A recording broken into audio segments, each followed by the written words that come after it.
좋은 아침입니다. 오늘 하루 하나님의 축복이 여러분에게 풍성히 임하기를 축복합니다. 어제는 하나님이 모든 것의 주인이시며 물질의 주인이시고 우리는 모든 걸 관리하는 하나님 것을 관리하는 청지기에 불과하다라고 말씀을 드렸습니다.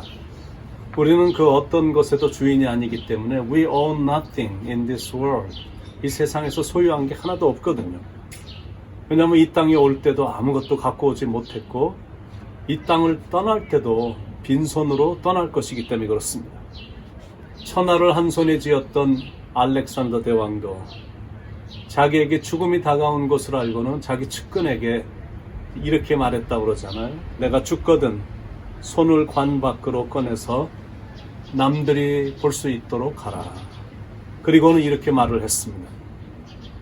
천하를 손에 쥐었던 자 나도 죽을 때는 결국 빈손으로 간다는 것을 보여주고 싶으니.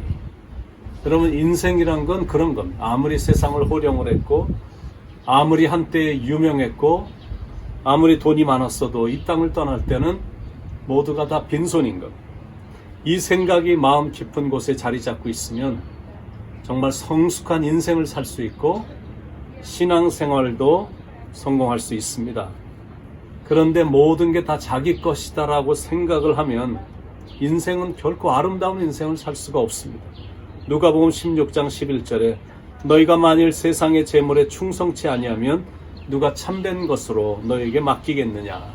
그러니까 우리는 청지기로서 충성스럽게 관리만 잘하면 됩니다. 그런데 그 생각이 변질이 되거나 태도가 자기가 주인인 양 둔갑해버리면 우리의 신앙은 탈선합니다. 이 세상의 모든 건 다 주님의 것입니다. 천지에 있는 것이 다 주의 것이로소이다. 그건 돈뿐만이 아니라 자기의 건강, 자기의 자녀, 아내, 남편, 집, 사업체, 땅, 직장, 은사조차도 다 주님의 것입니다. 아니 목사님 무슨 말씀이에요? 제가 얼마나 열심히 해서 번 돈인데요. 내가 얼마나 열심히 공부해서 얻은 건데 내가 얼마나 투자를 많이 해서 얻은 여잔데요. 내 집, 내 자녀, 내 짭, 내 아내 They are all mine. 다 내 겁니다. 이런 생각이 그 마음속에 들어가면 그때부터는 모든 게 아까워지기 시작해요. 어느 정도로 아까워지냐면 하나님께 드리는 것조차도 아깝다고 느껴지는 거예요. 만약 그렇다면 여러분을 축복해 주신 하나님이 대단히 섭섭해 하시거든요. 돈이란 건 좋은 거고 돈은 필요한 거. Money is good and necessary. 그러나 돈을 잘못 사용하면 돈보다 악하고 나쁜 게 없습니다. Money is evil if you don't use it right. 그래서 돈을 필요악이다라고 부를 정도. Money is necessary evil. 돈 좀 있다고 사람들 앞에서 의시되고 돈 없는 사람들을 무시한다면 말할 것도 없이 돈은 악입니다. 돈 좀 많다고 해서 사람들이 자기 앞에 와서 아부하길 바라고 돈 때문에 남의 가정에 상처나 주고 돈을 벌기 위해 자기의 몸을 판다면 그건 당연히 악입니다. 그런데 돈이란 거는 이 땅을 살아가는 데 있어서 정말로 필요하고 그리고 돈 가지고 정말로 좋은 일들을 많이 할 수가 있거든요. 그런데 막상 돈이 생기면 그게 잘 안 되는 게 문제예요. 그래서 돈의 힘이란 게 놀랍다라는 거예요. 잘만 사용하면 돈이란 게 그렇게 좋은 건데 잘못 사용하면 돈처럼 추하고 더러울 수가 없습니다.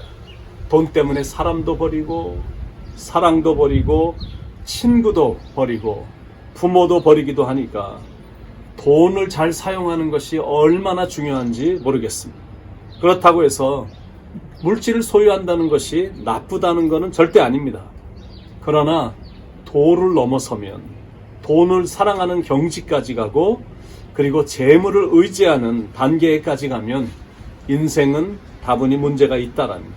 여러분, 사람이 돈을 따라가면 안 되거든요. 돈 맛을 너무 좋아하면 안 된다라는 말이에요. 한번 돈 맛을 본 사람들은 그때부터 이 땅에 막 소유를 쌓아놓으려고 돈을 쌓아놓으려고 안달을 하기 때문에 너무 돈을 좋아하면 안 된다라는 거예요. 돈을 벌 때마다, 돈을 쓸 때마다 they really feel good about it. 막 너무 좋은 거예요. 그런 사람들에게는 뭐니 해도 머니가 최고죠. 그러나 돈을 사랑하는 사람들의 끝은 누구 할 것 없이 좋지 않습니다. 돈을 제대로 쓸 줄도 모르면서 돈만 너무 많이 갖고 있었기 때문에 당연히 끝이 좋지가 않은 겁니다. 돈이란 건 어느 정도만 있어야 좋은 거지, 돈이 너무 많으면 사람들은 이상하게 엉뚱한 생각을 참 많이 합니다. 돈이 없으면 짓지도 않을 죄를 돈이 많으니까 유혹도 많아서 쉽게 죄를 짓는 경우들이 참 많습니다. 오래전에 프린스턴 대학에 총장을 지냈던 블랙우드 총장이 이런 말을 했습니다. 당신의 자녀들이 축복된 미래를 살길 원하십니까? 그렇다면 절대 재물을 유산으로 남기지 마십시오. 가치, value를 유산으로 남기십시오. 여러분, 맞습니다. 돈보다 중요한 건 가치거든요. 인생의 가치를 추구하며 살면 돈은 사람을 따라오게 되어 있습니다. 그런데 인생의 가치와 자신의 value를 모르며 인생을 살면 구차하게 돈을 자꾸 따라가는 사람이 되는 거예요. 마치 무지개를 잡겠다는 인생과 같아져서 맨날 피곤하기만 하고 삶의 의미도 느끼지 못한 채 갈수록 초라해지고 갈수록 추해집니다. 디모데전서 6장 10절에 돈을 사랑함이 일만하게 뿌리가 되나니 이것을 탐내는 자들은 미혹을 받아 믿음에서 떠나 많은 근심으로써 자기를 찔렀도다. 그래서 돈이란 거는 어떻게 버느냐보다 어떻게 쓰느냐가 더 중요한 겁니다. 그것에 따라서 돈이란 거는 선한 도구가 될 수도 있고 악한 도구도 될 수 있기 때문에 그렇습니다. 자, 그렇다면 재물을 어떻게 사용해야 될까? 재물을 어디에 쌓아 놓아야 될까? 첫 번째는 당연히 땅에 쌓아 놓으면 안 됩니다. 마태복음 6장 19절에 보면 너희를 위하여 보물을 땅에 쌓아두지 말라. 거기는 좀과 동록이 해하며 도둑이 구멍을 뚫고 도둑질하느니라. 그러니까 이 땅에 쌓아놓기만 하는 거는 결국에는 헛되고 헛된 것이다라는, 늘 불안하고 그렇다고 해서 죽을 때 갖고 갈 수 있는 것도 하나도 없는 겁니다. 영원히 소유할 수도 없고 가지고 갈 수도 없는 그다지 중요하지 않은 것에는 목숨을 걸어서는 안 된다라는 거예요. 보물을 이 땅에 쌓아놓는 사람들의 특징이 몇 가지가 있는데, 첫째는 눈이 나빠진다라는 거예요. 마태복음 6장 22절 23절에 눈은 몸의 등불이니 그러므로 내 눈이 성하면 온 몸이 밝을 것이요 눈이 나쁘면 온 몸이 어두울 것이니 그러므로 내게 있는 빛이 어두우면 그 어둠이 얼마나 더하겠느냐. 눈은 몸의 등불이니 눈이 나쁘면 온 몸이 어두워질 것이니, 그 말은 눈이 나쁘다라는 말은 생각이 어두워졌다라는 말입니다. 물질에 대한 욕심은 확실히 사람의 눈을 어둡게 합니다. 눈이 어두워지니까 꼭 탈선이 되거든요. 꼭 탈이 나게 되어 있습니다. 눈이 어두워져서 분별력을 상실하니까 자기도 결국 실족하고 또 남들도 실족시킵니다.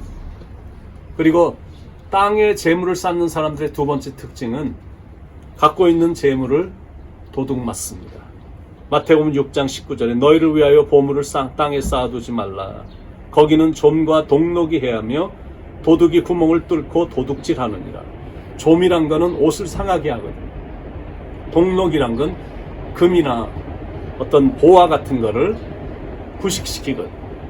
그리고 도둑은 들고 튑니다. 무슨 말이냐면 세상에 쌓아둔 재물은 영원히 보존이 안 된다라는 말입니다. 이 땅에 쌓아놓은 것들은 결국 다 소멸이 되거든요. 영적으로 말씀드리면 믿는 사람들이 하나님보다 돈을 더 신뢰하면 하나님은 그 돈을 다 도둑맞게 하신다. 도둑을 맞지 않더라도 국가의 재정 위기가 와서 한순간에 소유를 다 잃게 되던가, 불이 나거나 지진이 나거나 해서 손해를 보게 되던가, 아니면 잘 되던 사업이 하루아침에 하나도 안 되니까 갑자기 무슨 이유인지 안 돼서 망하게 되거나, 또 로켓처럼 정신없이 올라가던 주식의 주가가 하루아침에 완전 폭락이 돼서 종이 쪽지가 되는 그런 경우도 허다하거든요. 미국에서 두 번째로 부자라는 워렌 버핏이 지난 3개월 동안의 주식으로 65조를 날렸다고 합니다. 이런 식으로 재산을 도둑질 맞는 겁니다. 아니면 자녀들이 문제를 크게 일으켜서 그동안 벌어들인 모든 돈을 다 줘도 갚을 방법이 없게 되거나 그 많은 돈을 놔두고 써보지도 못하고 억울하게 훌쩍 이 세상을 떠나게 되거나 이런저런 일로 인해서 그 많던 재물을 소멸케 하신다는 거예요. 그러니까 여러분들이 느껴지는 게 있으시죠? 이 땅에 쌓아놓는 건 전혀 안전치 못하다는 거예요. 자기를 위해서, 자신의 목숨을 위해서 땅에 보물을 쌓아 놓아봤자 사람의 생명이 하나님의 손에 있기 때문에 자기의 생명이 떠나고 나면 다 헛되고 헛된 것 뿐이다. 그래서 재물을 어떻게 사용해야 되는지, 어디에 쌓아놔야 되는지 자연스럽게 답이 나오죠. 하늘에 쌓아두라. 마태복음 6장 20절에 오직 너희를 위하여 보물을 하늘에 쌓아두라. 거기는 좀이나 동록이 해하지 못하며 도둑이 구멍을 뚫지도 못하고 도둑질도 못하느니라. 우리가 돈을 버는 이유가 이렇게 바뀌어야 됩니다. 이 땅에 쌓아놓기 위하여가 아니라 하늘에 쌓아두기 위하여.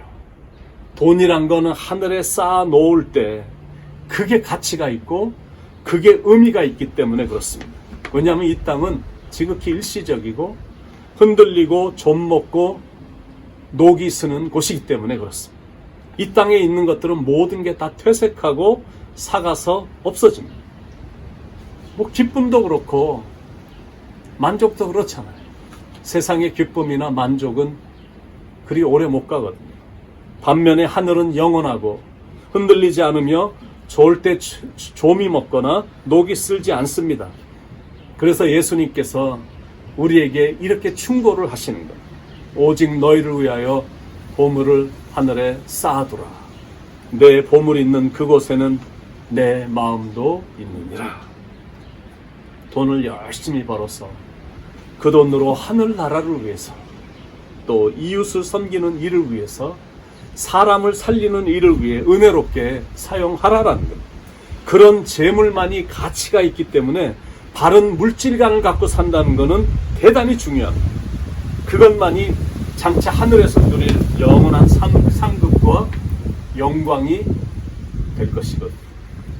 지금 다 힘든 시기를 지나가고 있지만 사랑하는 여러분, 하나님의 말씀을 붙잡고 지혜롭게 이 시간을 잘 헤쳐나가길 간절히 바랍니다. 답답하고 좀 힘든 것이 재물을 필요 이상으로 추구함으로 온갖 치염과 죄에 빠지는 것보다 훨씬 낫거든요. 이 기간에 하늘의 일들, 또 하늘의 생각들, 하늘의 보화를 쌓는 일에 더 많은 시간을 들이면서 또 지혜를 얻어 이 사태가 지나가면 제대로 정립된 올바른 성경적인 재물관으로 후회 없고 추하지 않고 참으로 아름다운 인생을 살아가시는 여러분이 다 되시길 예수님의 이름으로 간절히 축원을 드립니다. 기도하겠습니다. 사랑하는 하나님, 참으로 사람들을 흔들어 놓는 사탄마귀의 첫 번째 공격, 이 재물에 대한, 이 재물의 유혹에 대한 공격 앞에 우리는 절대 무너지지 않게 하시고 예수 그리스도의 반석 위에 우리를 세워주시고 또 말씀의 반석 위에 우리를 세워주셔서 흔들리지 않고 요동하지 않는 하나님이 원하시고 하나님이 기뻐하시는 그런 인생을, 성숙한 그런 신앙관을 가지고 이 땅을 살아갈 수 있도록 사랑하는 성도님들의 생각과 묵상과 마음과 인생의 방향을 잘 지켜주시길 간절히 바랍니다. 오늘도 하나님 말씀에 우뚝 서 있는 하루가 되길 간절히 기도합니다. 사랑하는 성도님들을 향하여 복을 주시고 답답하고 어려운 시간이긴 하지만 그러나 말씀 때문에 주님이 내일에 대한, 미래에 대한 소망을 주시기에 믿음 붙잡고 소망 가운데 지혜롭게 어려운 이 시기를 잘 헤쳐나가도록 사랑하는 성도님들을 축복해 주시옵소서. 예수 그리스도의 능력의 이름으로 간절히 축복하며 기도드리옵나이다. 아멘.